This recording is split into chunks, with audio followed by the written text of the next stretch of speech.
We are in the year 2020, and if we're being honest with ourselves, technology is incredibly advanced, and we're making strides that can push things even farther. We have cars that are much safer than they've been in the past decade, and we're even making fully electric cars that can help save the planet. There are even plans for self-driving cars and even self-driving Ubers that make the future of transportation very exciting. And that's just one technology that we're growing at a fast rate. What about all the others that are out there?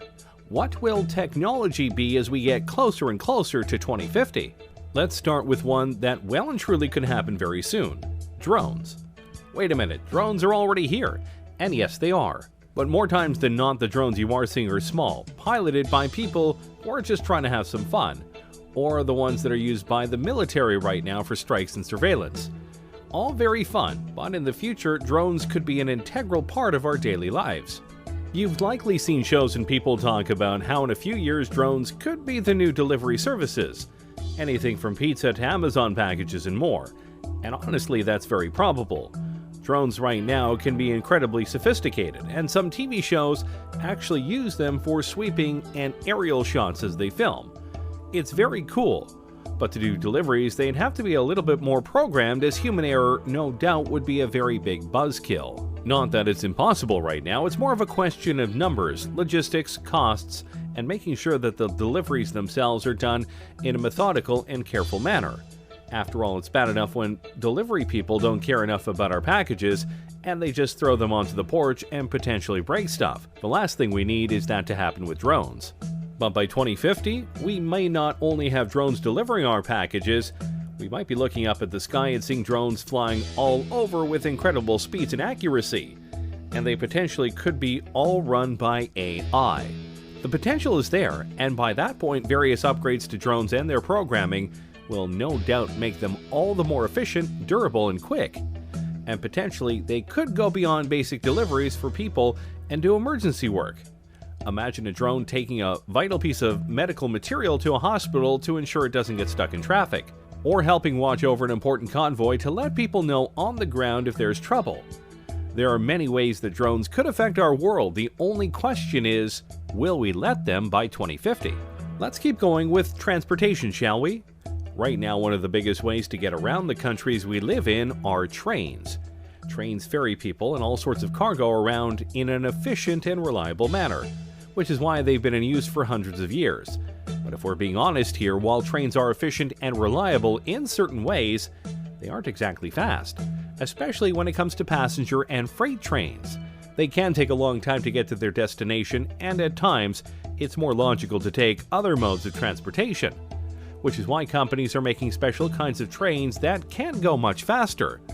You know of the magnetic trains of Japan, no doubt, but others like the Virgin Hyperloop are trying to push things even farther. Passengers or cargo are loaded into the Hyperloop vehicle and accelerate gradually via electric propulsion through a low-pressure tube. The vehicle floats above the track using magnetic levitation and glides at airline speeds for long distances due to ultra-low aerodynamic drag. Science fiction? Hardly. In fact, the first vehicle of the Hyperloop has already been tested and proven, and some larger tests are being scheduled for the next few years. And if this works, traveling across the country will be much faster. How much faster? The Hyperloop aims to send people shooting across the tubes that they make at a rate of about 600 miles per hour. Which means if they were able to do this across the entire United States from east to west, or vice versa, you could travel across the whole country in about 5 hours, give or take. Considering it would take much longer for a regular train ride or car ride, that's a big improvement. And they're planning to do this with not just people but cargo. Imagine being able to ship something in the morning on the west coast to the east coast and know it will get there before the day ends. That is quite impressive. Plus, the tubes would be built underground as to not disturb wildlife, and they will go and make it in a way where there are no carbon emissions. So they're fast, they're reliable, and they won't harm the planet. Seems like a win all around. Of course, you do have to wonder what it would be like to be on a 600 mile per hour train thing, but hey, we'll just find out soon. And by 2050, this could be one of the main modes of transportation around the world. Before we show off even more technologies we could have by 2050, Be sure to like the video and subscribe to the channel. That way you don't miss any of our weekly videos. Okay, we've had some fun ones, but now let's go deeper down the rabbit hole and talk about the ones we all fear. AI. Yep, artificial intelligence. And no matter what way you look at it, people are seriously trying to make it happen, and make it happen soon. AIs are literally everywhere, including in your cars, and in your homes via devices like Alexa, which are indeed forms of AI. And there are things like Watson that is so smart that it could beat two Jeopardy legends. So by 2050, AI could be so advanced that our cultures, our world, could literally be run by them in a logistical and computing sense, or in a Terminator humans are obsolete sense. And believe it or not, we're closer to that than you might think. Google's DeepMind isn't there yet, but really I'm sure they'll probably discover those things along the way. And by 2020, it's possible their computer could be superhuman and could be conscious, Pearson has said. That could be the beginning of the end, really. Is Judgment Day inevitable?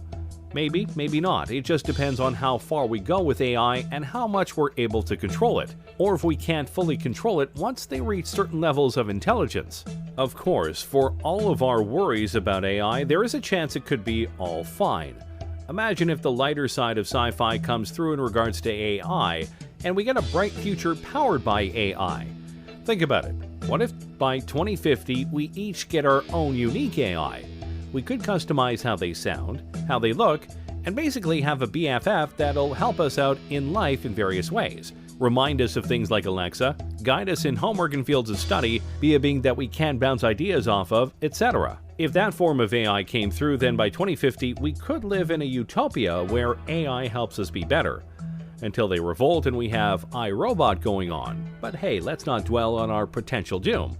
Let's show off another technology that many people are hoping for: space travel. Yeah, when you think about the decade we're in right now, the 2020s, the biggest goal of the world by far is to get to Mars, and possibly beyond it. But it's not just about landing there, though that would and will be a crowning achievement for humanity in the decade and in recent times. More importantly than just landing there, though, is the ability to start setting up the first human colony on another planet. We've been to the moon many times, but we haven't tried to live there for various reasons. Mars seems to be the place where many feel we can go in order to live amongst the stars, and many speculate that by 2030 at the latest, barring setbacks, accidents, and other things obviously, we could not only be colonizing Mars but having regular shuttles go there so that people can see the red planet for themselves.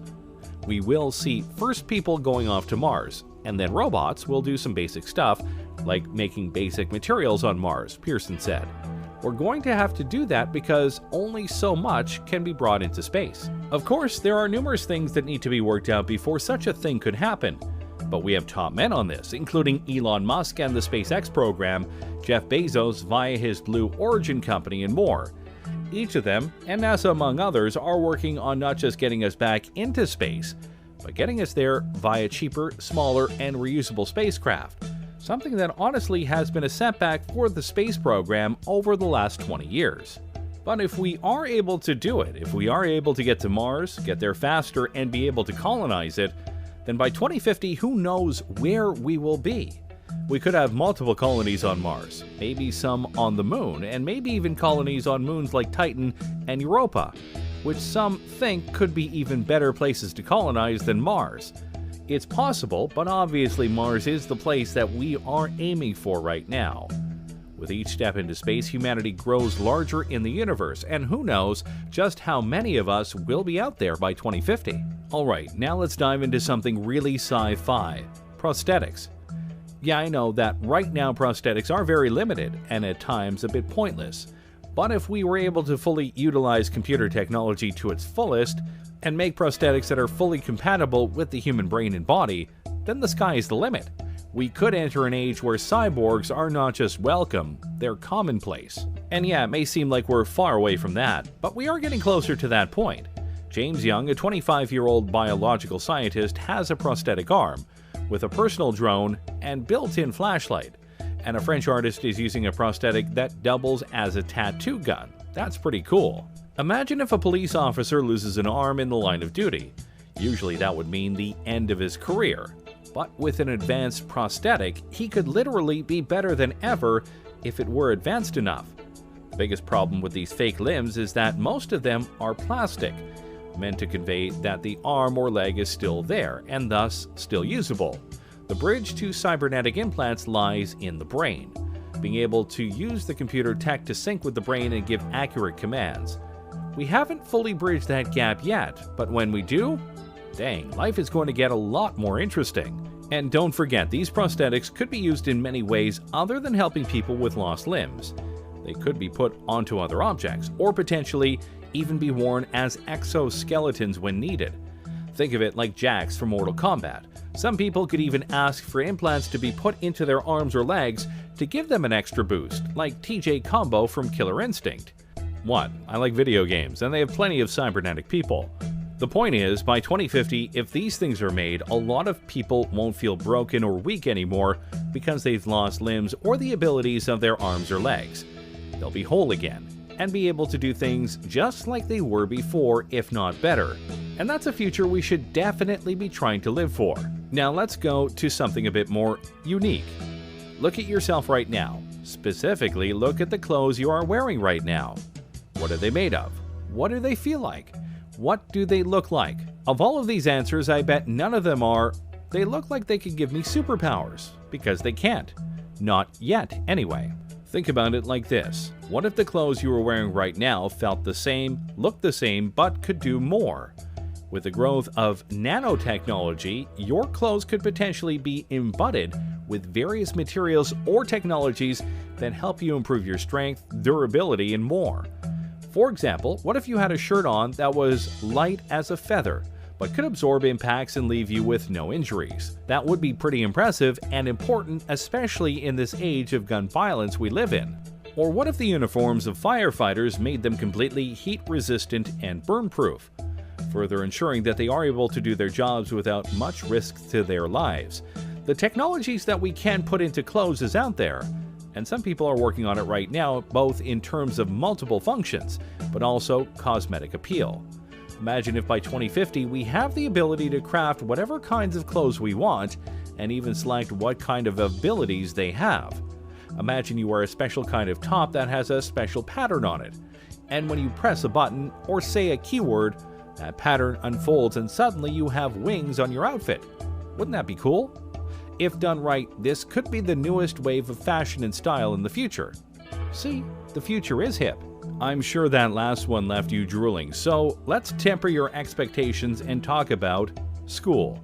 Yes, it sucks, and learning can be a chore, but in the future it may be a lot more interactive. Over the last decade or so, computers in schools have been a must-have for various courses. But if the advent of virtual reality simulations come through as many expect them to, it could lead to all sorts of innovations in the classrooms that could help kids with what's going on. You could take students to an environment in the past and show them what was happening, like watching a battle taking place, Pearson said. You can explain that sort of thing more easily if they can see it happening than if you are looking at a textbook. Oh yeah, history and geography classes would be much more fun, that's for sure.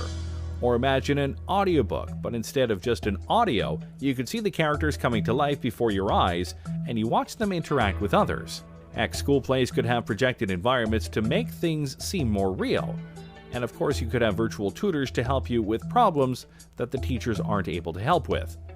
Education is definitely something that can benefit from advanced technologies, and by 2050, our school systems could be so revolutionized that you have to try really hard to fail class. Though I'm sure some of you would still try. Finally, let's talk about something that I'm sure you'll be horrified to hear. In the future, you likely won't need a phone. I know you're stunned, but think about it. Right now, smartphones are becoming more and more advanced every single year. New features, new programs, etc. But by 2050, your phone won't likely need to exist because you'll have access to it and more via something else. What exactly? That depends on the technology. But for this example, let's imagine a wrist gauntlet. Instead of typing up a number, you simply have to say "call mom." But obviously, the gauntlet could do much more than that. It'll likely have a holographic screen that you can use to look up information on a much bigger keyboard. And depending on what sci-fi future you believe we'll have, It'll have things that can scan objects, detect dangers, warn you about upcoming problems, and may even have an AI companion. So yeah, your phones are important right now, but in the future, more than likely not.